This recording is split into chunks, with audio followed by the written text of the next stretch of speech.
Hoy es 11 del 4 de 2022, espacio de CTD. Tratamos de resolver la dicotomía entre las ideas de Stiglitz y de los K versus las ideas de la Kunza, para llevar a un estamento superior de establecer conceptos claros y consistentes que ayuden a superar la crisis de la Argentina entre crecimiento al modo K y riqueza. Utilizamos como fuentes ¿cómo se llama? Las notas de Stiglitz en Process Indicate referido al crecimiento del milagro argentino y la de que hizo la entrevista con Fontevecchia del 27 de marzo del 2022. Y además la nota de Fontevecchia a la Cunza el 2 de abril del 2022.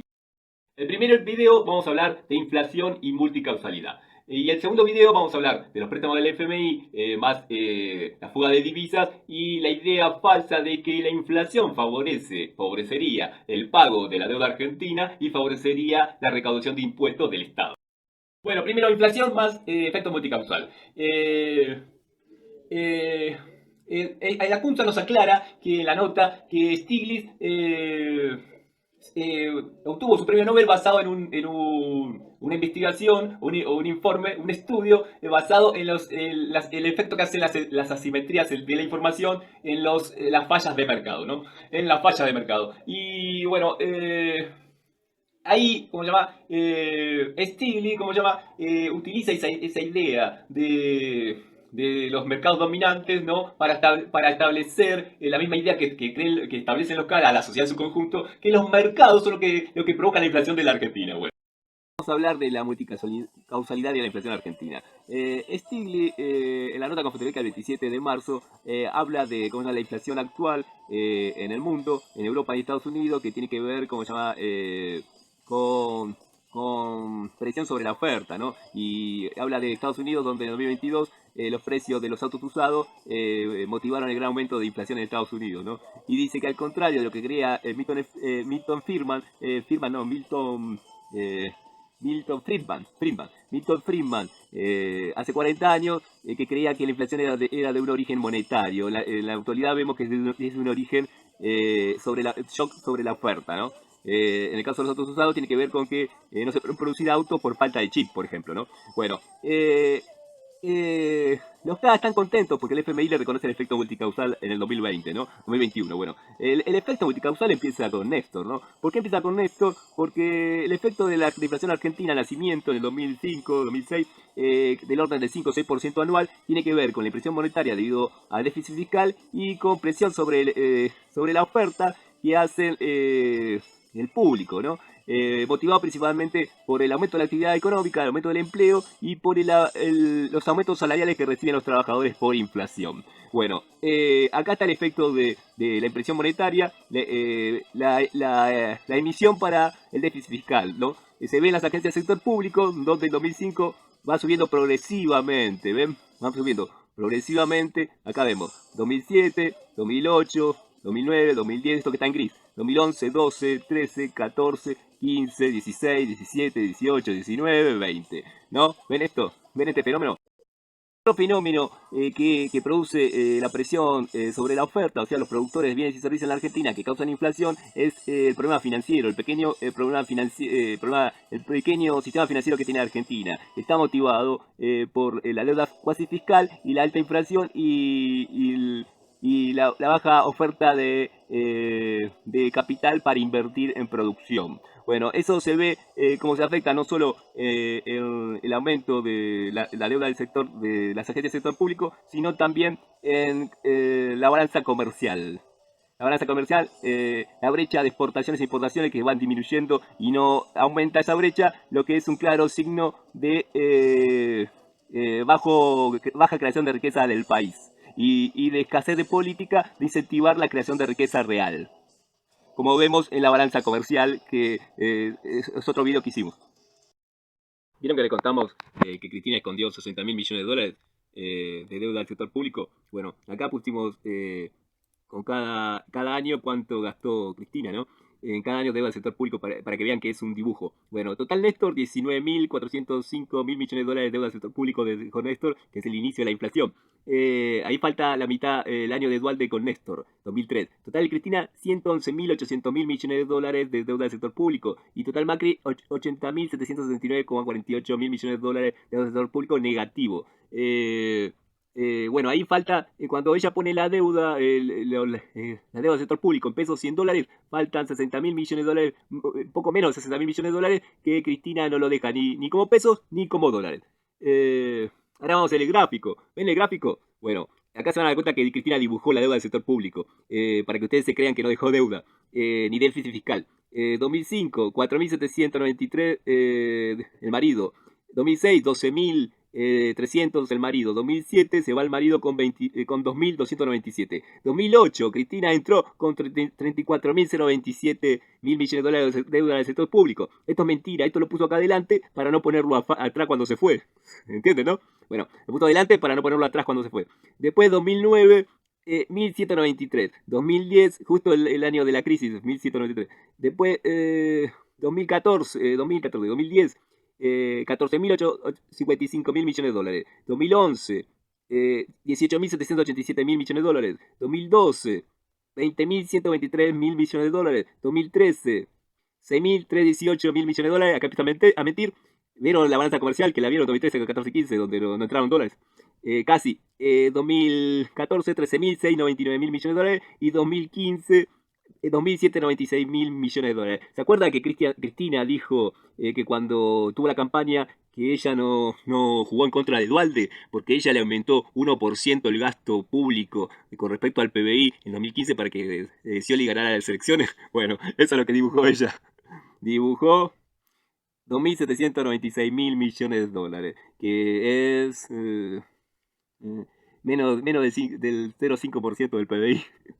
Pero bueno, acá está el dibujo de ella. Esta la señorita dibujó en octubre de 2020. Después cuando fue ella al Congreso puso una fulmina maravillosa mejor, más, o sea, un dibujo peor, o sea, peor el fraude, para que la gente mintió la primera vez en octubre de 2020, entonces miento de vuelta, pero peor, o sea, ¿se entiende? Bueno, acá está claro de que la señora dibujó la deuda del sector público, la puso al principio, en 2008, para esconder la deuda del sector público. ¿Ven? Acá está el gráfico. Esto en gris es la deuda del sector público. ¿Cómo se llama? Del sector público año por año. Y en azul es la progresión. ¿Ven? Ustedes ven el gráfico de la progresión de la deuda del sector público de ella. Bueno, pero no le cuenta a nadie que ella dibujó.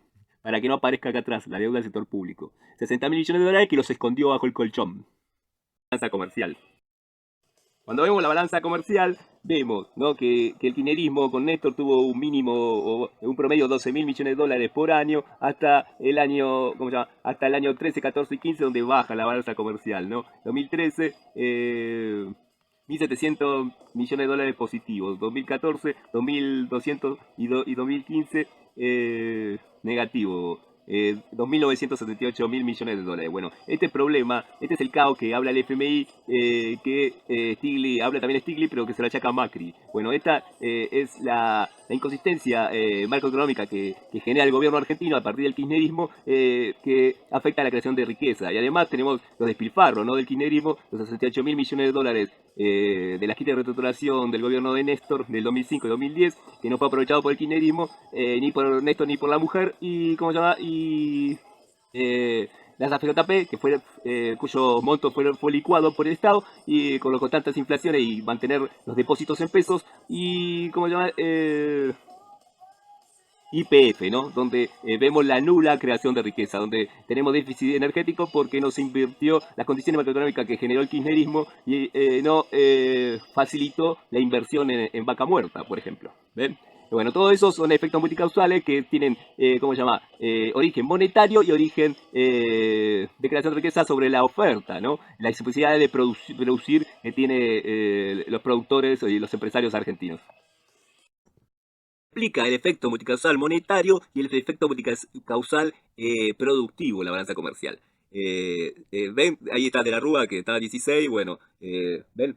De la Rúa y Dualde, y después empieza a bajar, Néstor, sube acá, pero esto es falso porque Cristina lo dibujó, 2008-2009, y empieza a bajar, 2010, baja, 2011, 2012, el pico y baja de vuelta. 2013, 14 y 15, bueno, acá hay 1.000 y pico, 1.700, 2.200 y menos 2.900 miles de millones de dólares en la balanza comercial de Cristina. Bueno, Bueno, ven, este es el pico que dibuja el récord Cristina 2009, pero es imposible porque son 17 mil millones de dólares, que son imposibles porque la SAP pone que son 8.900 millones de dólares, hubo crisis ese año. El gobierno reconoce propiamente en el octubre de 2020 que decreció menos de 2%, y otra fuente hasta 8%, 6% decreció ese año la Argentina.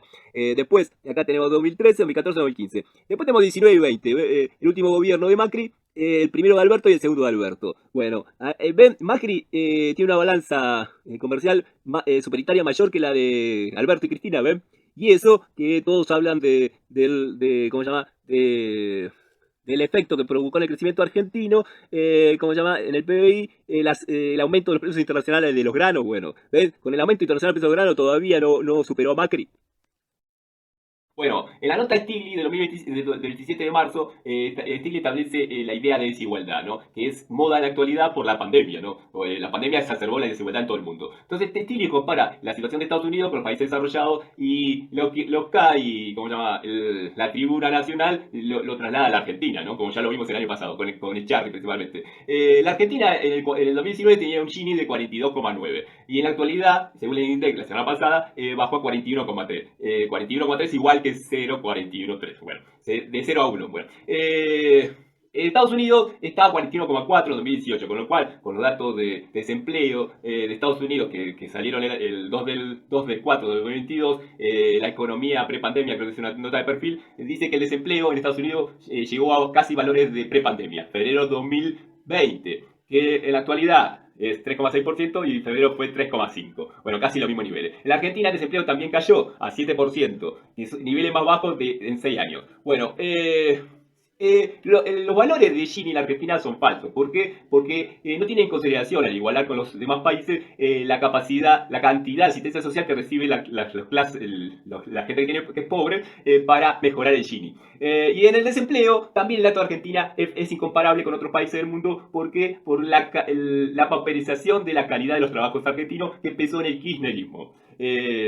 Y después, ¿cómo se llama?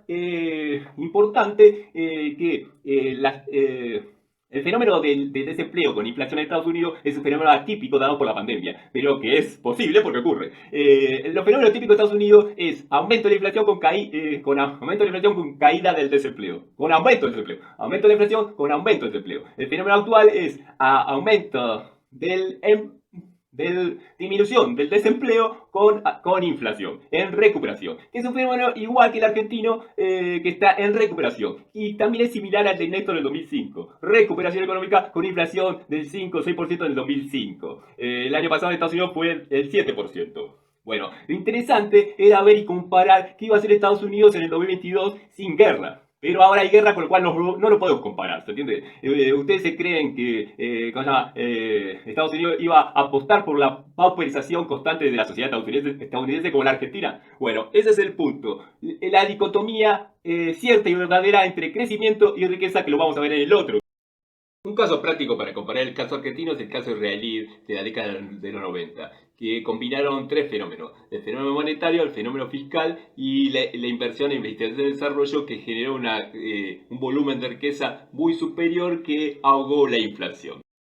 ¿Por qué crecimiento a diferencia de riqueza? Porque en el crecimiento argentino falta restarle las reestructuraciones y quita del 2005, 2010 y 2020, la fuga de divisas del kirchnerismo, del macrismo, los préstamos del FMI, ¿cómo se llama? Los despilfarros de las quitas y los despilfarros de la FJP y los despilfarros ¿cómo se llama? De YPF, más la asistencia social recibida por ¿cómo se llama? La asistencia universal por hijo, que falsean las estadísticas del Gini, y la desempleo, que es la estadística de la pauperización del trabajo argentino, constante del kirchnerismo. Riqueza es la abundancia de recursos tangibles e intangibles, que a su vez es lo contrario de pobreza, que es la falta de acceso a esos recursos, la pobreza argentina. Comentar a los políticos argentinos y el establishment argentino que, como dijo Barro Nuevo, en la Argentina se necesita dejar de robar por 2 años. Bueno, en la Argentina se necesita que todos dejen de mentir por 2 años.